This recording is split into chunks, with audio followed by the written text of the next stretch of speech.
is everybody? Are we having fun? Well, let me tell you, I'm Nancy Witter. I moved here from New York about 5 years ago. And I went back for my 50th high school reunion last month. And the biggest question I got is, so, how is it meeting all those Southern people? I said, I don't know, I haven't met any yet. But the few that I met were very supportive when I first got down here, very supportive. They said, now Nancy, a lot of people down here are going to say, bless your heart, but they're really stabbing you in the back. I said, that's all right. Where I come from, they stab you in the front with a real knife. So I'm good with the pretend thing.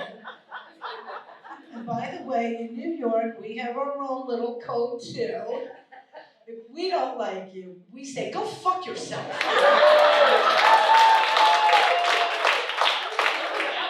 So I wanted to tell you a little bit about the genesis of this little book. So over the years, people send me jokes. They tell me jokes. I go to comedy clubs. I hear jokes. So every time I see a joke or hear a joke or someone sends me a joke, I would cut, paste it, and put it in a document called Book of Jokes.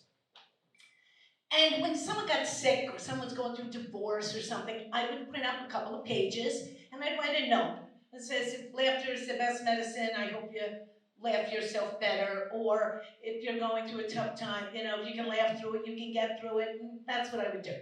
So this year I got booked to do a speech to 400 nurses. And I had to talk about the power of laughter and humor for trauma nurses. And I thought, I'll call it prescription laughter. And I did the speech, and then about 3 o'clock in the morning one night, I woke up and I said, that's my next book. I have 60 pages of jokes. But then I thought, I don't want to just do a joke book. So each chapter is like a true story that's kind of funny or uplifting or whatever, followed by 3 or 4 pages of jokes. And it's meant to be a pick-me-up for anyone that needs a little laughter. So tonight, I'm just going to share the kinds of stories that I am talking about. When I was doing comedy, people would always say to me, where do you get your material from? I would say, I just live. That's my material. And if my life was easy and smooth, I wouldn't have any comedy career at all. My life was so difficult as a single mother that I would tell my friends, this is how I got into comedy, I would tell them whatever my problem was. I'm like, and then the car got impounded, and I can't get it out because it's not registered, because I don't have money, because I have the tickets, and then my boyfriend broke up with me because I'm irresponsible. And then I'd start laughing, and then people would say to me, you should just do comedy, and that's what I would do. I would take that shit, put it on stage, people thought it was hilarious, and I'm like, what's funny to you, it's not your life. And women would come up to me after a show and go, I wish I was a single mother with 2 kids in a one-bedroom apartment with no money and a impounded car. It sounds like so much fun. And I actually got my sense of humor from my parents. So I grew up in the 50s and 60s. I just turned 69 on Saturday, which means now I've been through the 60s twice. So I grew up in this very Irish Catholic family, very large, in a very Irish Catholic town. So I grew up in Garden City, Long Island, and they're my Long Island people, and they were full of the McDougalls, the O'Connors, the Rices, the Kellys, the Murphys. They had 7 kids, 9 kids, 10 kids, 12 kids.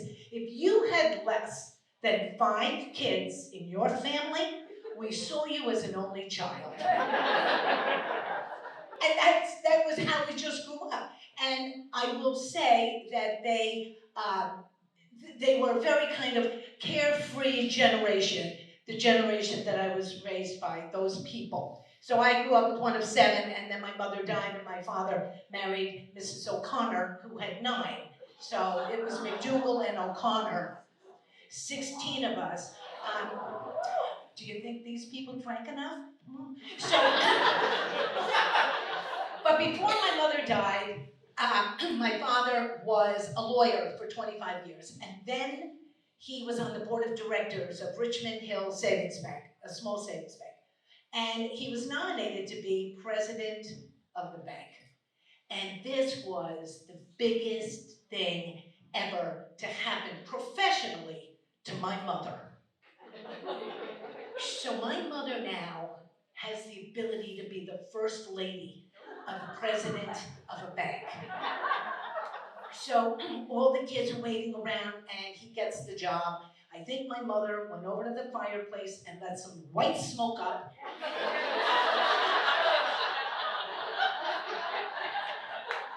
First thing she did, ran out and got a pillbox hat. Tried to get a Chanel suit, couldn't afford it. So my father is now going to be chairman of the board of the bank, president of the bank, and my mother, who loved to entertain and was always a lot of fun, decided she wanted to have a dinner party for the board of directors. Now, this is 1969, so when people came to a dinner party, the men wore suits and ties, the women had their hair did, their nails done, all dressed up, and this particular party, everyone in my family was gone except for me. So my mother said, Nancy, I'm about 12. She said, you're gonna clear the table. My mother made beef Wellington with asparagus and scalloped potatoes. You're gonna clear the table. And I said, fine. So I'm in the kitchen. We had a formal dining room, and in between the kitchen and the dining room were these shuttered doors, swing-away doors, like barn doors, but they were floor to ceiling. Now, I'm 12, and I'm bored. So I go down in the basement, as you do, to bring up, to play with, our monkey, Charlie. We had a monkey. Looking back, probably not the best decision that I have made. So I bring up Charlie in the little thingies and I played with it. He was a squirrel monkey. He's about this big, weighed probably less than a pound. But he was like a flying monkey because he had this big long tail. So I'm going like, who's a good little monkey? Who's a good little monkey, Charlie? My mother comes in from the dining room with the platter of beef Wellington, and she goes, boom! Charlie jumps out of my arms onto the door and swings under the chandelier. My mother looks at me and says, tell me it's not the goddamn monkey, tell me it's not the goddamn monkey. I said, Mom, it's the monkey. I'm gonna get it. Don't worry about it. I'm gonna get it right now. And people scream, blood-curdling screams coming out of the dining room. I saw my life flash before my eyes. So I had a piece of apple because I was feeding him apple. So the plan was I was gonna give him the little piece of apple, and when his stupid little monkey arms came down, I was gonna snatch it. So I had the apple, and I said to everyone, like, everyone, don't worry about it, it's my monkey, I know. So I go, here, Charlie. He takes it. He eats the mealy part. And then he goes, and the skin ends up on some woman's bouffant hairdo. My mother's eyes are rolling behind her head. And then she says to the women, ladies, like, let's get away from the beast. Let's go into the living room. I'm gonna make a batch of stingers. So they go into the living room, and my mother is plowing them with martinis and stingers and shit. She said later, my plan was to get them so drunk that they would wake up tomorrow morning and go, I was so drunk at the McDougal's. I thought they had a monkey. The men think they are on Mutual of Omaha. They're taking the ties and jackets off. One of them said, what we need is a banana. And they're drinking scotch, and monkey is going from the chandelier to the curtains, and the women are in the room, and my mother said, I looked at them, and I tried to just keep the small talk going so they would be distracted. And I said,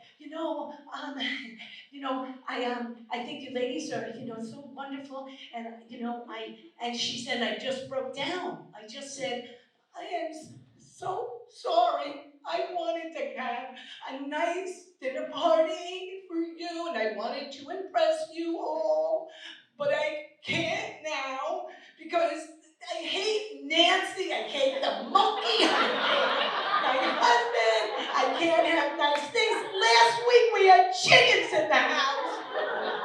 So one of the women said, don't worry, Dolores, I know. My son likes to wear my underwear.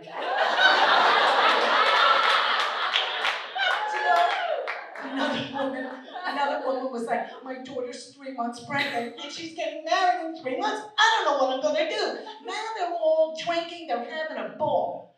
My brother Walter comes home.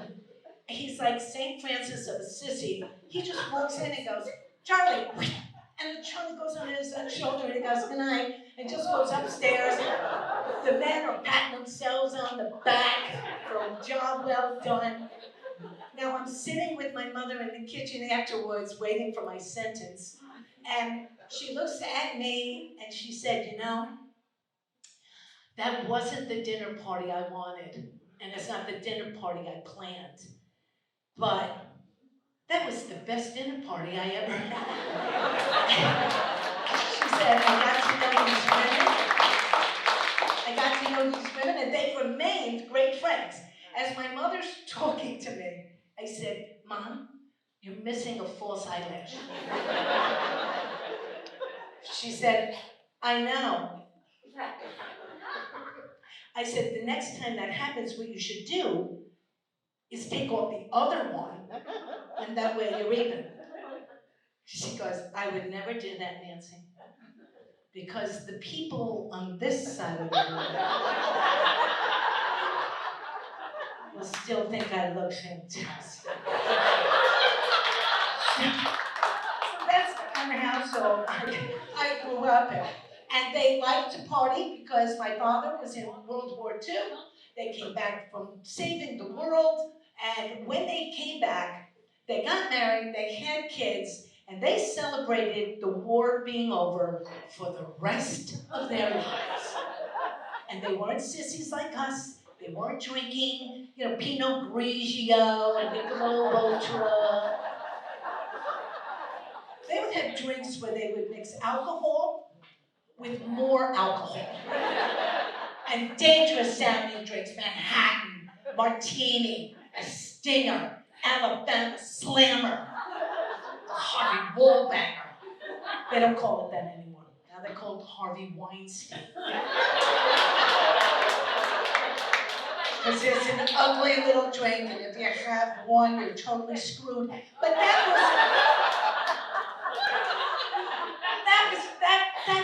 was how they were. Now, my mother, her generation, she came from a very careless generation of mothers, the ones that drank and smoked all through their pregnancy, and then breastfed, so they could feel good about themselves as mothers. But my mother and her whole generation, what they would do is talk to us and brag about how little they had to do with the birthing process. My mother was like, we had it the best.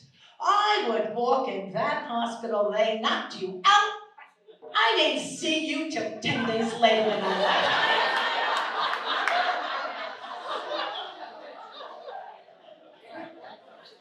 I said, didn't they try to bring me to you? She said, oh, they tried.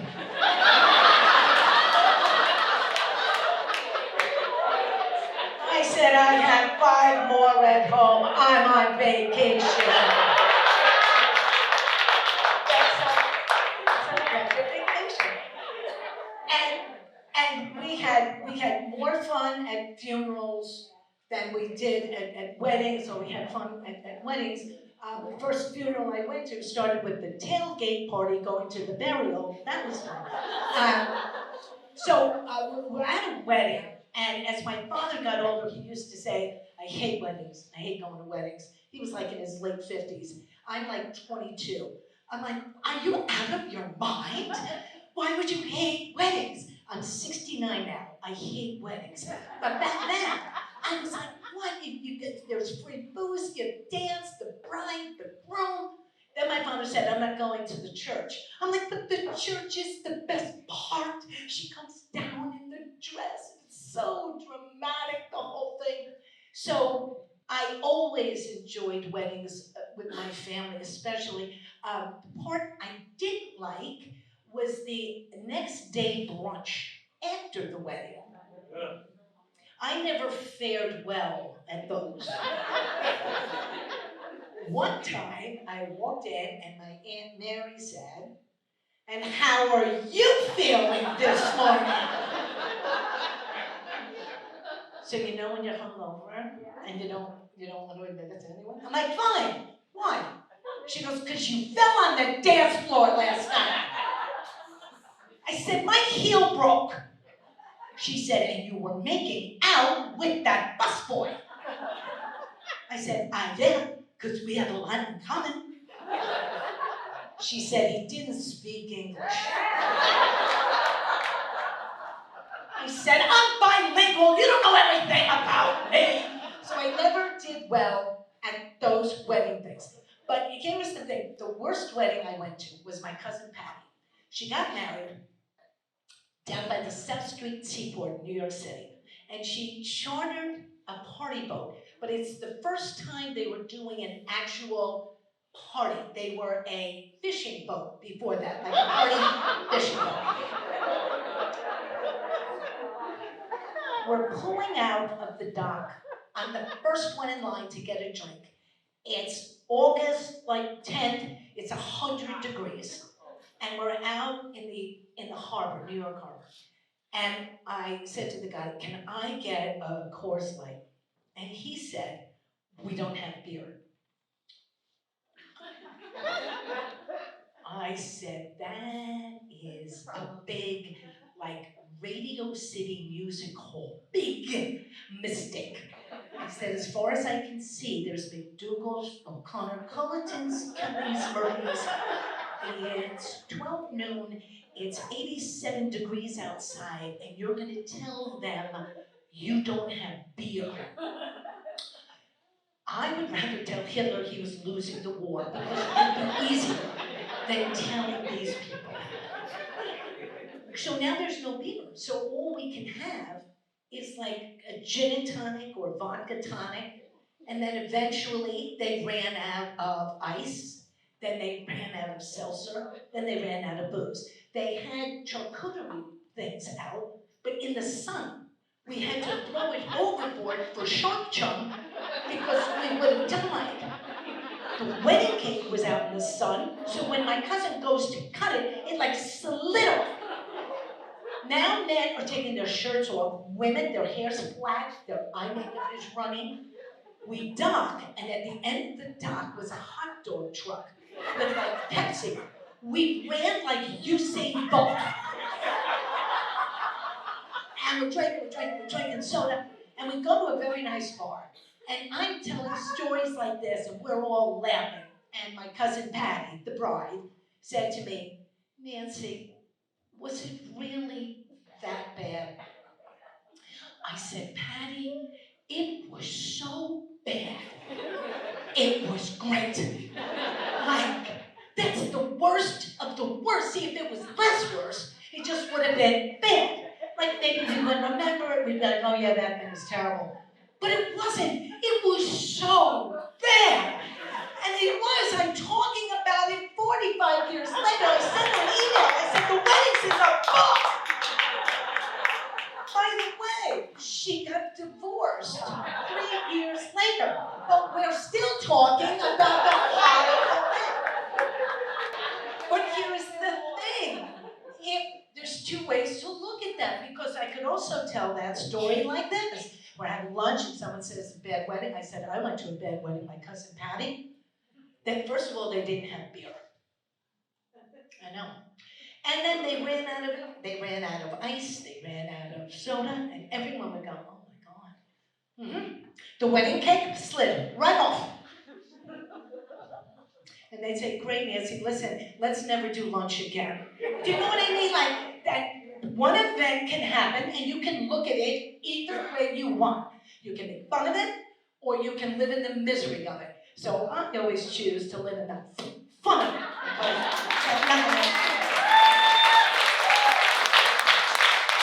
So, because it's Christmas time, I thought I'd tell one or two Christmas stories. So one is, my mother died at 49 in 1972, and on December 5th. But the year before she died, my mother and father, when they would go out, and they were such social people, they loved entertaining, they were generous and kind, but when they would go out at 8 o'clock as Walter and Dolores McDougal.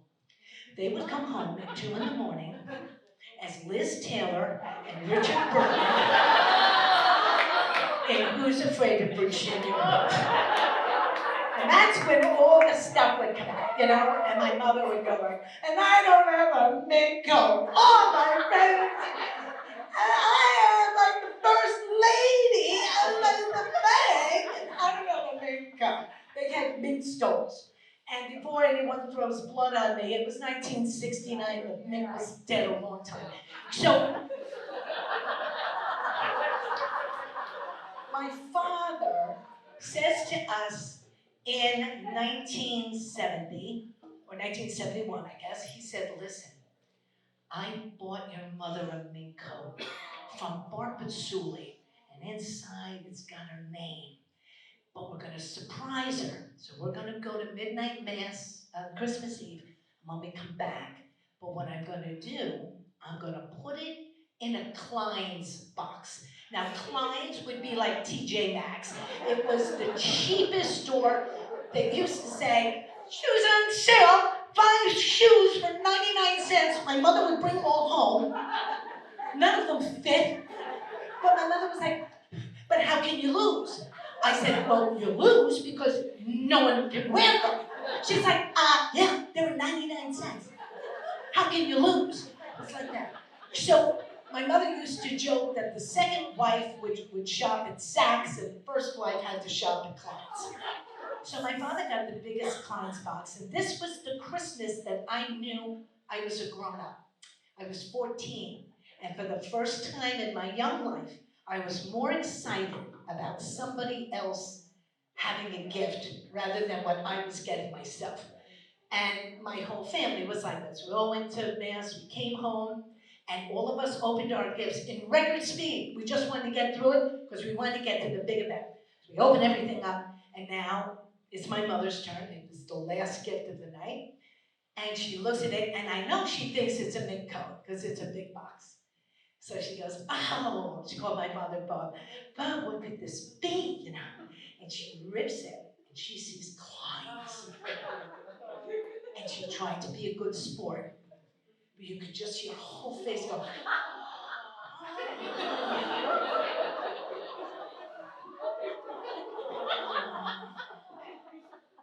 that's so nice. And now she like flips the top off, like, and looks and sees this mink thing, but she thinks it's still like a mink stole, you know? So she goes, oh, Bub, this is so lovely. Thank you so much. And the minute she picked it up, she knew, because it weighed 100 pounds. She picked it up, and I'm not kidding. She completely lost her mind. It's now 1:30 in the morning. She picks it up. She's screaming. She's putting it on. She's walking. She goes to the phone. She's calling her friends at 2 in the morning on Christmas. I got the mink! I got the mink! Damn it, I got the mink! She was a chain smoker. She never stopped smoking except when she wore the mink. She would wear the mink to the Garden City pool. I mean, she wore it everywhere. So now, in September of that year, she is sick. She has cancer. And she's ignoring it because they're having their 25th wedding anniversary and they're going to go to California. And my father said to my mother, listen, maybe you should go. She said, I'm going. It's our 25th anniversary. But first, they're going to go to Orlando, Florida to see Uni Becker, who was her best friend who used to live across the street and went through those terrible non-Mink years. So every time they got on a plane, my father's like, why is the luggage $55? What is in there? So my mother's in Florida, 87 degrees. She walks out, Uni Becker's in the living room. Mink. And my father goes, you've been dragging that mink all across the United States? She said, yes. And then they went to California. And by the end of that trip, she was done. She came home right around Thanksgiving, went to bed, and died December 5th. But you can't help that. But what you can is take from that if he had waited another year, all that joy and all that love never would have been witnessed, no one would have seen it, he wouldn't have felt it. And again, it's literally 54 years ago, and I still remember that as one of my best memories. So, if you've got good china, eat off it. If you have good silverware, use it. If you've got good underwear, wear it. So now life goes on, and my first Christmas as a single mother, and I get a job at E.F. Hutton. That's how old I am. When E.F. Hutton talks. Thank you. Those are my people. Those are my people. So, my ex-husband, Jimmy Witter, said, I got Michael, all the G.I. Joes. Michael had just turned 3, Annie had just turned 4, and they were in daycare. And I had to work full time. I worked at E.F. Hutton, and I think I made $16,000 a year. I was a secretary. And Jimmy said, don't worry about Annie. I got her the electric. He's remarried. I got her the electric. He's in a house. I'm in a one-bedroom apartment. I got her the Barbie car. I got him everything. I'm like, really? I was thinking more like chalk. So the day I get my paycheck, I had worked for them for about a month. I said, it was December 23rd, and I said, I'm gonna take this paycheck, and that's what I'm gonna go shopping with. And I know I still owe the electric bill and the phone bill, but I don't care. I'm gonna use this, and I'm just gonna get them, I'm not gonna go overboard, but I'm gonna get them what they want. I opened up the check, and it was $63. They were supposed to hold a week's pay from my first paycheck, but they didn't. But luckily, the accounting department found it the week before Christmas, and so that was the check. And I had a nervous breakdown in my small office. It was a small office. I worked with a bunch of women, and I'm crying. I'm like, what am I going to do? I mean, we're used to peanut butter and jelly, but I can't even get the kids a present. What am I going to do? And one of them, her name was Maxine. She said, my daughter has Barbies she's never touched. And I said, and Annie's over 4. She's an idiot. She doesn't know what Barbies look like. So we went to the liquor store during lunch and we got those Mylar bags, right? And I thought to myself, what am I going to do? What am I going to do? And I'm racking my brain. I'm going to pick the kids up at daycare. And I said, Nancy, just think.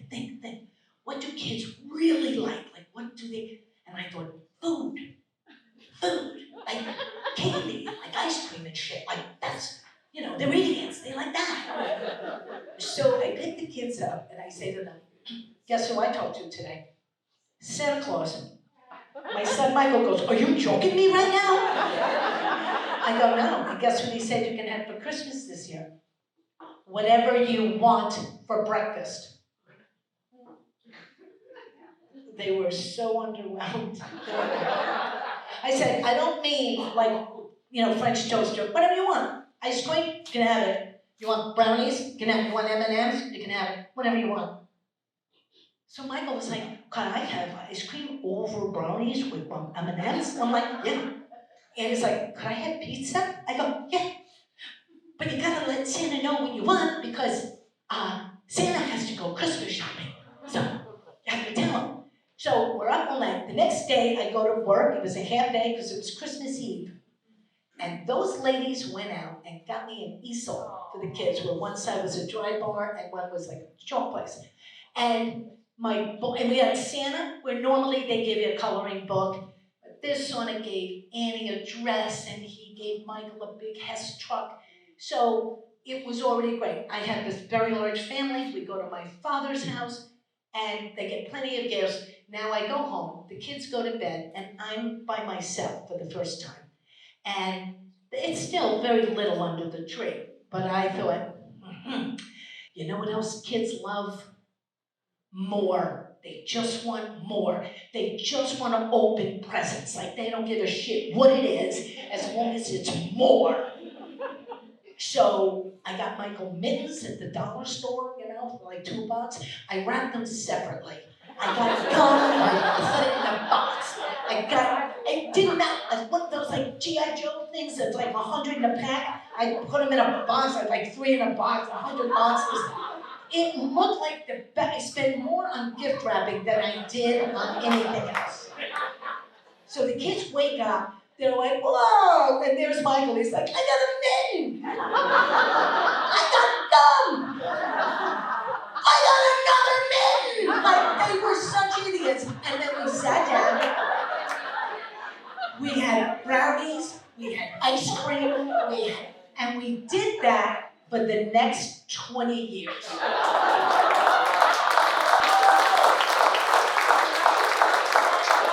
Until I was engaged to Jack.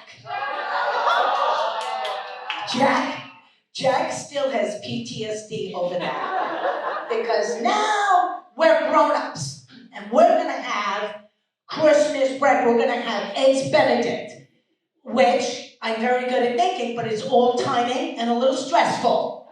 Everything has to come out all right. And I want to show Jack what civilized people we are. I've only known him for 6 months. We got engaged. I got the fish. I'm still reeling it in. I can't say, oh, Jack, you want brownies on Christmas morning? I had to look good. The kids are hungover. They're tired. I'm a little hungover. Jack's very hungover. But it's like 10 o'clock. I'm like, all right, everyone, let's get up. I'm making eggs Benedict. And everyone's like, why are you yelling? I'm like, because I have the eggs, they're on, let's go. Get everything on the plate. My son Mike goes, what's down with them in their 20s? He said, what's this stuff on the top, that sauce? I go, it's called holiday sauce. He goes, I don't think I'm gonna like that. I said, you're gonna love it. And he goes, stop yelling at him. Jack's like, I don't understand what's going on. And then the kids say, Jack, before you came along, we used to have like ice cream and brownies, and we could have whatever we wanted for breakfast. And Jack goes, can we go back to that? This is so bad. So the following year, that's what we did, and we're still doing it now. The only difference is now, Nana has an Irish coffee instead of a chocolate milkshake.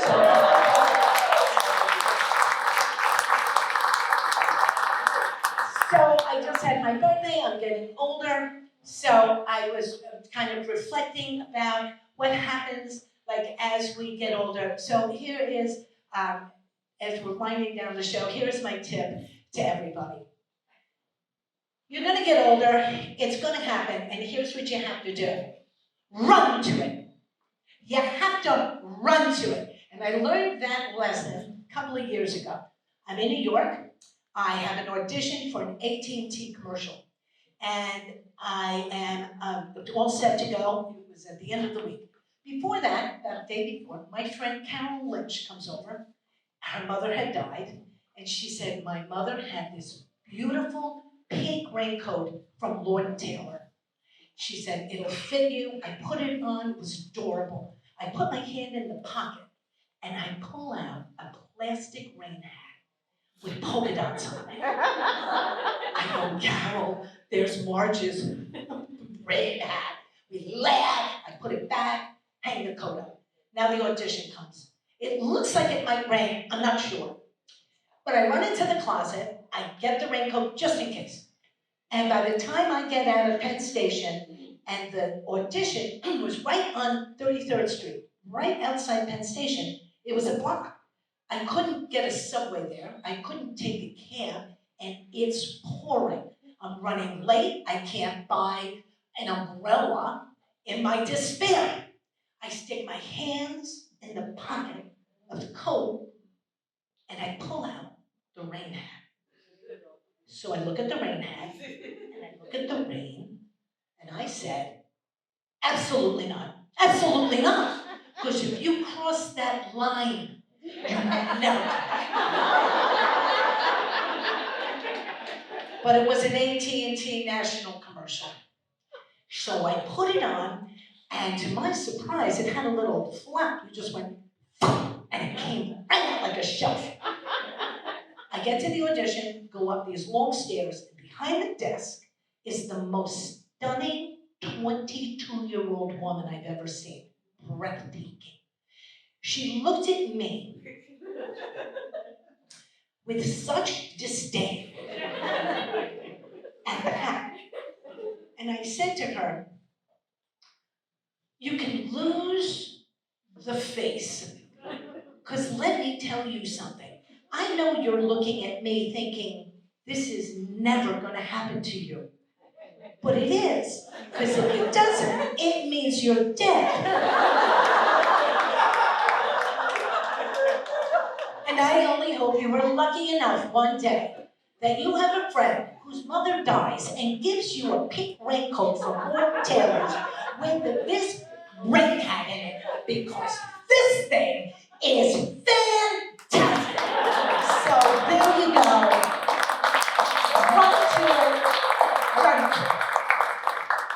Also, as you get older, you can lose the Spanx. I think we've paid our dues. For those of you that don't know about Spanx, I'll give you a quick story. Okay. About 30 years ago, Oprah Winfrey had the woman on who made the Spanx and who manufactured the Spanx.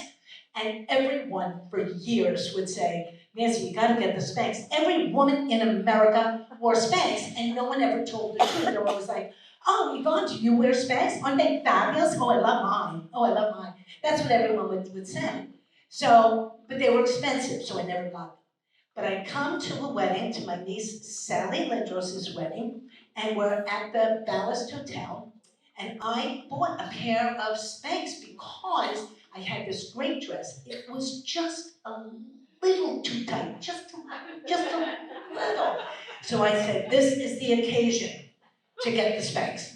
So I go into the bathroom with the Spanx, I open it up, and I said to myself, something has gone terribly, terribly wrong with the packaging, because apparently they've given me a rubber band. So I don't understand. Now, I start to put them on, and this is also instructional, a little safety. When you're putting on Spanx, Carrie, safety first. She's a nurse, safety first. Put them up to your knees and let your heart rate go down. Stay hydrated. Take some water. Try not to make noise as you go from the knee to the top of the thigh. And you go, and 1, 2, 3. Again, let it go down. I'm making so much noise. Jack is like, are you lifting weights in there? What is going on? And I go from that to what I affectionately call going over the mountain. So I said, 1, 2, 3. Get it up. Put the dress on. I look fantastic.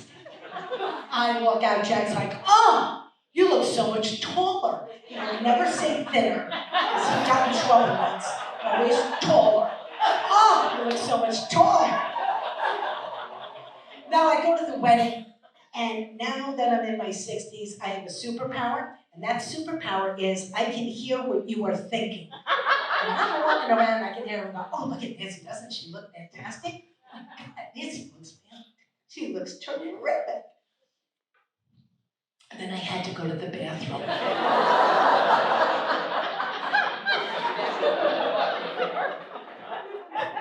I go to the bathroom, I got the Spanx down, but I didn't have the upper body strength to pull them back out. So I put them in my pocketbook. I walk back out to the wedding. Again, superpower, this is what I hear. What happened to Nancy? Did she get pregnant in the bathroom? What happened to her? My sister Carol comes up and goes, what happened to you? You look fabulous a couple of days ago. A couple of minutes ago, what happened? I said, Carol, I had the Spanx and I took them off, put them on again. She goes, me too. Follow me. We go into this fancy dancy bathroom.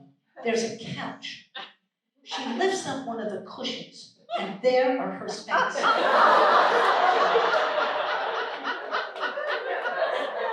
So she said, give me your Spanx. So I give her the Spanx. I put them under there, and we go outside, and we're dancing, carrying on. Now the wedding's over. Carol said, go back and get the Spanx. I'm like, right. I go back in. I lift up the cushion, and underneath the cushion are 5 pairs of Spanx. That's my Spanx story. So I'm gonna leave you with this. So the book is filled with stories like this, and I'm gonna do some jokes, and that's also in the book. But I always want to leave with something a little uplifting. So something happened to me years ago that was very unexpected. I was doing a show in the Katuitt Theater in Cape Cod.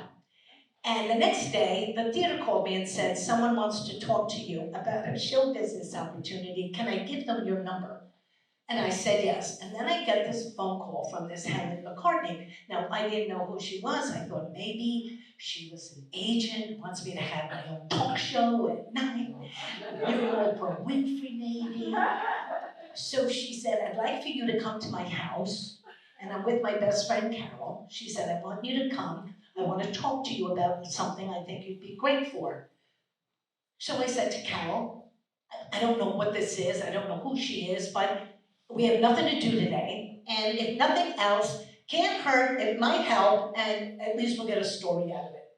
We go to meet this woman. She is 89 years old, and she is the toughest woman I've ever seen. She was beautiful. She's like, come on in, let me bring my boat in. She had a little rowboat by this pond with one hand. She's like, let me just, come on in. I come home, I walk in. As far as the eye can see, there were sashes and crowns. It was like Gloria Swanson in Sunset Boulevard. It's like, I'm coming by close up, Mr. DeMille. I'm like, where am I? She sat down and told me the story of her life, that she was this, and she was on the Ed Sullivan Show. She was a big star. She said, I met my husband, and then I had to make a choice, because it was like 1950. I could either get married and have children, or I could do show business. And I chose to marry my husband and have 5 kids, which she did, but then she entertained on the side. And eventually she had her own business with her son, doing all these luncheons and whatever. She was a great talent. So she went on to try out for Senior Miss New York America, and she won. And then she went on to Senior Miss America in Atlantic City, and the national thing, and she won that. And she said, you've got moxie, and I think you got talent, and I think you should try to be Senior Miss New York. I laughed so hard, I said, what is it about me that screams pageant? So she goes, it doesn't matter, I don't even worry about your weight. That doesn't matter. I said, I didn't even bring that up. So she said, I think you'd be great, and I think you should do it. So I said to my friend Carol, we get in the car, I said, well, I'm never doing that. And then Carol said, because I had a book out called Who's Better Than Me at the time, was a book, and she said, that's your brand. You're always telling women they should get out of their comfort zone and do something. And I'm like, yeah, I don't think I'm doing that. And a couple of months later, this Marlene Schuss called me, the most charming woman on the planet, and I always say she could sell milk to cows. Like, she was fabulous. So she said, I just think you would be good. I want you to just come to a meeting. It's in the library in the basement, and we have free coffee and free donuts. And there's two things I love in life. One is free, and the other is donuts. So they got me with the donuts. So I went, and then I said, you know what? This is going to be hilarious. I'm going to do it. But to do it, you had to have a talent. But you only had 2.5 minutes. So I couldn't really do comedy any meaningful comedy in 2.5 minutes. But my friend Carol and I, for years, had always done song parodies. So I said, we'll do a song parody. So before we do the jokes, I'm just going to leave you with what I did for my talent in the Senior Miss New York pageant. So pretend I have a gown on, and pretend there's music. And here we go. We came up with the song because I said, how great would it be if you could talk to yourself when you were younger? Like what would you say to yourself when you were younger? So, this was my song. And we took it from Dr. Dolittle, if I could talk to the animals. Get the thing, talk to. Always thinking. So it goes like this. If I, it started with, if I could talk to the younger me, just imagine it, chatting with myself at 23, I'd say exercise and moisturize, especially around the eyes. Oh God, I hope she listens to me. If I could have a heart-to-heart with me when I was 33, I'd advise enthusiastically that she be a little frugal, invest heavily in Google, and now I've been living in Capri. At 43, I'd say you won't carpool forever, and you won't always be a human ATM. You'll get revenge when Junior goes to college, and you can turn his room into your den. And if I met me at 53, I'd say, honestly, your days of perfect vision are now gone. But there's no need to worry. Life looks better when it's blurry. And you won't see that you look just like your mom.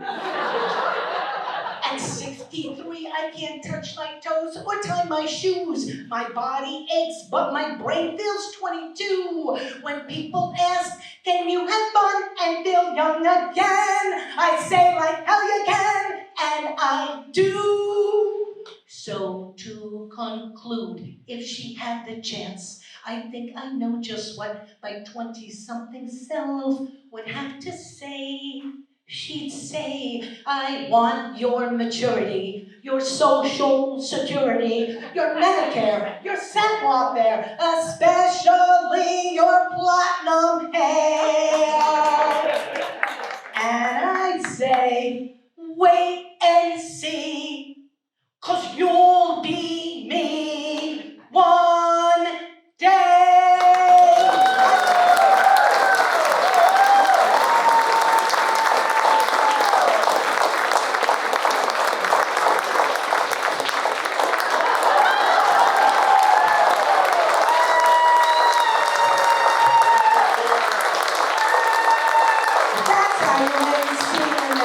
It's all in the book. So, my crown is killing me. I always end my shows with, I call it drumming up money. Tonight, every show I do, because I believe in laughing for a cause. I always enjoy my audiences, and I'm always a big believer in giving back. So, being that I'm going to be 70 next year, I am planning, always looking in the future, so a portion of tonight's book sales are going to the Lower Cape Fear Life Care Hospice Center. And I tell these jokes, and if you like the jokes, I would invite you to come up, and I don't have my little box, but you can put money on that table, and anything that we raise, I am going to donate directly to the hospice center, and no one's under any pressure, it's just what I do. Now, so these are some of the jokes that you will find in, oh my, oh, you're so fresh.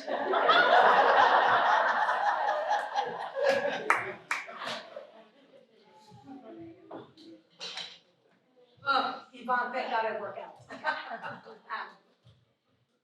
My neighbor, I just read in the paper that my neighbor is a dentist and just got picked up for selling drugs. I was so shocked. I had no idea he was a dentist. A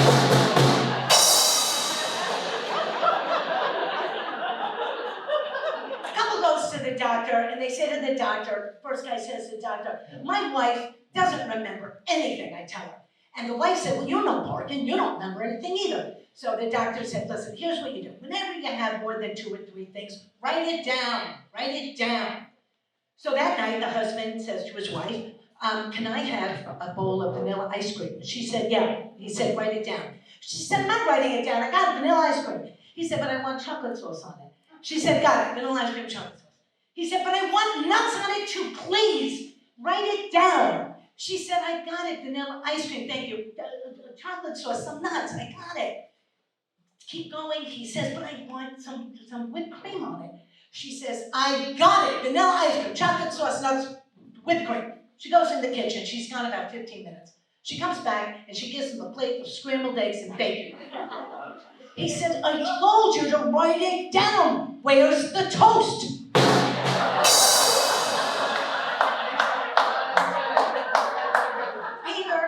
Peter goes to the pickle slicing factory. He works at the pickle slicing factory. And he comes home to his friend, his wife, Penelope, and says, Penelope, I have the biggest urge to put my pecker in the pickle slicer. She said, Peter, whatever you do, don't do that. If you feel like doing that, call me, call the boss, do something, don't do that. About 2 weeks later, he came home, he said, I did it. She said, you did what? He said, I put my pecker in the pickle slicer. She said, my God, what happened? He said, I got fired. She said, no, with the pickle slicer. He said, oh yeah, she got fired too.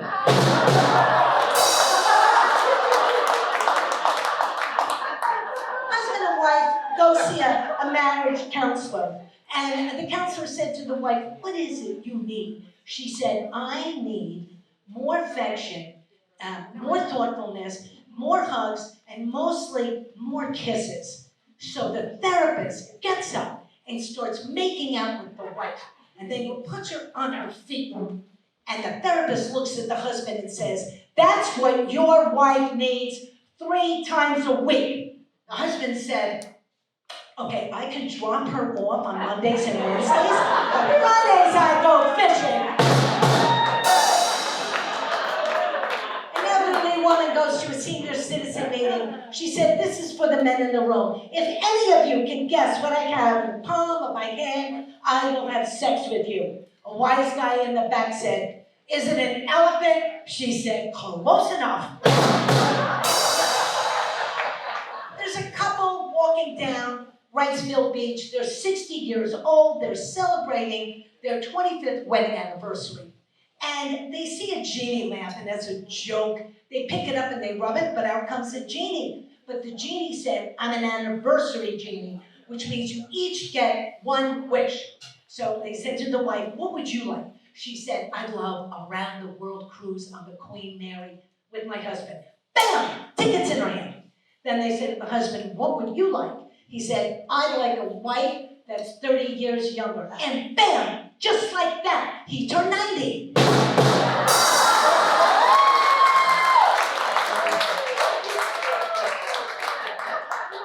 Young man at his first Super Bowl game.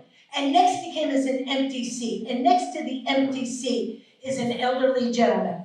And he can't understand who's not coming to the Super Bowl in this seat. But he thinks maybe they're running late. So now it's halftime. He realizes no one is coming, and he says to this elderly gentleman, "Can you believe someone's not going to use this seat?" He said, "I'm a season ticket holder. That's actually my wife's seat, and she passed away recently. That's why she's not here." And the man says, "Oh my God, I am so sorry. There's no one else that you could give the tickets to, a relative or a friend or something?" He said, "No, they're all at the funeral."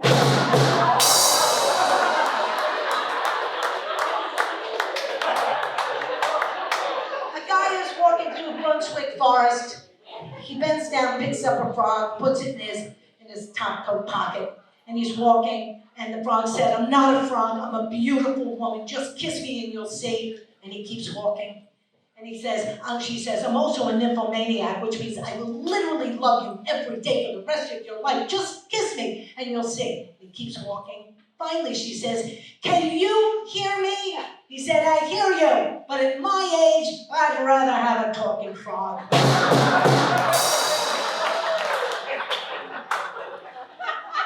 A man is in the hospital room. He has an oxygen mask over his mouth, and he says to the nurse, "Are my testicles black? Are my testicles black?"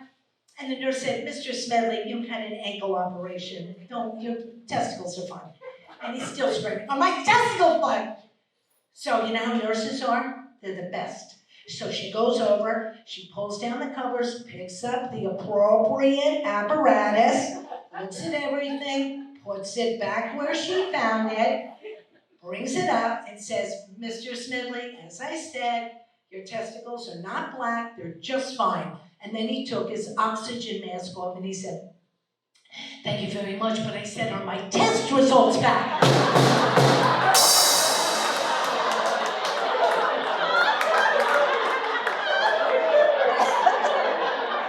Gary Ackerman, this is for you. A nurse dies and is in hell for 2 weeks before she realized she wasn't at work.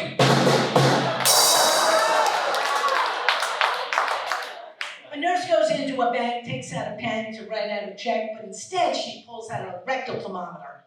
She said, "Great, some asshole's got my pen."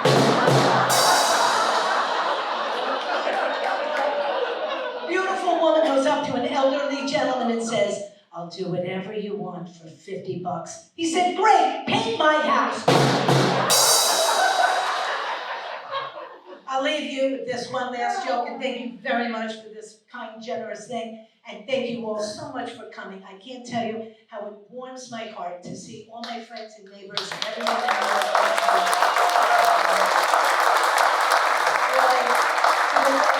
At the end of the show, I will be in the lobby. Everyone can pick up a book. I didn't want to presume anything, but I will be back there signing them, and so you can have it signed or just grab it and go. But I want to thank you all so much for everything. I just love this town, and I love my new neighbors and my new friends. And